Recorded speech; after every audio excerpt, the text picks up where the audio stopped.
നമസ്കാരം. ഞാനൊരു കാര്യം തീർത്തു പറയാം. ഈ ചാനലും വാർത്തയും ഒക്കെ കണ്ടിട്ട് അതൊക്കെയാണ് പാലക്കാടെന്ന് ആരെങ്കിലും വിചാരിക്കുന്നുണ്ടെങ്കിൽ അവരോട് സ്നേഹത്തോടെ, വിനയത്തോടെ, ഒട്ടും അഹങ്കാരമില്ലാതെ, തികഞ്ഞ ആത്മവിശ്വാസത്തോടെ 13 വർഷം ഇവിടുത്തെ ജനങ്ങൾ നൽകിയ സ്നേഹത്തിന്റെ പേരിൽ മാത്രം നിയമസഭയിൽ പ്രവർത്തിക്കാൻ കഴിഞ്ഞ ഒരാളെന്ന നിലയിൽ സ്നേഹത്തോടെ പറയുന്നു. ഈ എഴുതി കാണിക്കുന്നതും ഈ ചോദിക്കുന്നതും ഒന്നുമല്ല പാലക്കാട്. തെരഞ്ഞെടുപ്പ് എന്താണെന്നോ തെരഞ്ഞെടുപ്പിലെ റിസൾട്ട് എന്താണെന്നോ ഞങ്ങൾ 13-ന് രേഖപ്പെടുത്തും, 23-ന് നിങ്ങൾ അംഗീകരിക്കും. ഈ 5ഉം അലങ്കാരം കൂടിയുണ്ട്. അതും കൂടി ചേർത്തിട്ട് ഞാൻ പറയുന്നു, 5 ഭൂരിപക്ഷത്തിൽ പാലക്കാട് രാഹുൽ മാങ്കൂട്ടത്തിൽ കേരളത്തിന്റെ നിയമസഭയിൽ എത്തിയിരിക്കും.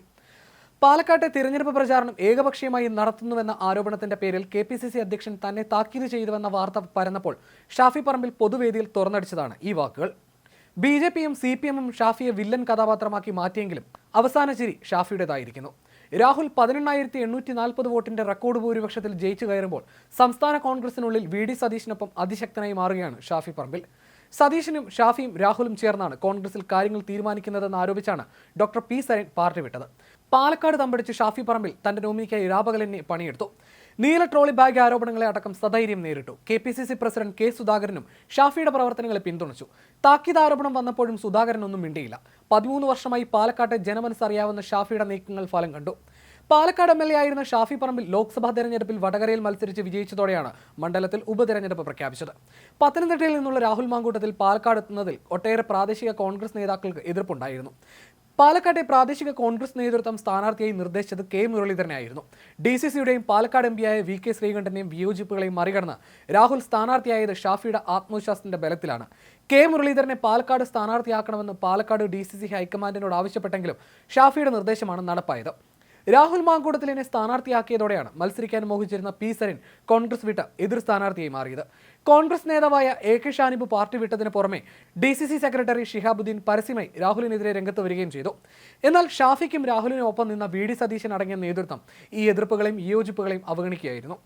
2011 മുതൽ മണ്ഡല പുനർനിർണയത്തിന് ശേഷം 3 തവണ പാലക്കാട് MLA ആയ ഷാഫി വടകരയിൽ നിന്ന് ലോക്സഭാ തെരഞ്ഞെടുപ്പിൽ വിജയിച്ചതോടെയാണ് മണ്ഡലത്തിൽ ഉപതെരഞ്ഞെടുപ്പ് വന്നത്. അവസാന നിമിഷമാണ് ഷാഫി പറമ്പിലിനെ വടകരയിൽ സ്ഥാനാർത്ഥിയായി പ്രഖ്യാപിച്ചത്.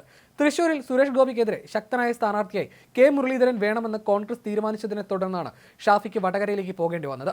LDFിലെ കരുത്തയായ KK ശൈലജ ടീച്ചറെ നേരിടാനായിരുന്നു മുതിർന്ന നേതാക്കളെ മറികടന്ന് ഷാഫി പറമ്പിലിനെ വടകരയിലേക്ക് സ്ഥാനാർത്ഥിയായി എത്തിച്ചത്. ശൈലജയെ 1,14,506 വോട്ടിന്റെ ഭൂരിപക്ഷത്തിൽ തോൽപ്പിക്കുകയും ചെയ്തു.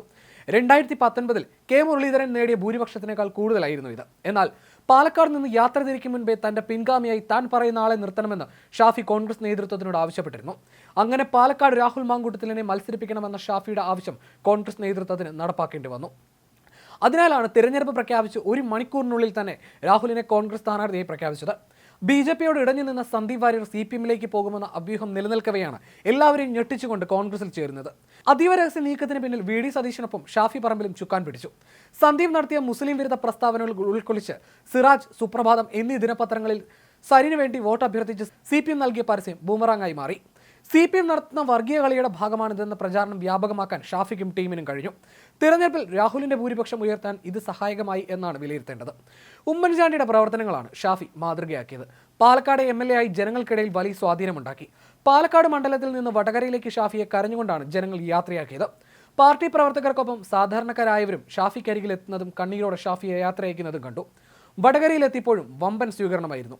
2021-ലെ തെരഞ്ഞെടുപ്പിൽ ശ്രീധരനെ എതിരിട്ടപ്പോൾ ഷാഫി നേരിയ ഭൂരിപക്ഷത്തിന്റെ കുറവ് തീർത്താണ് ഇക്കുറി രാഹുലിന്റെ തകർപ്പൻ വിജയം.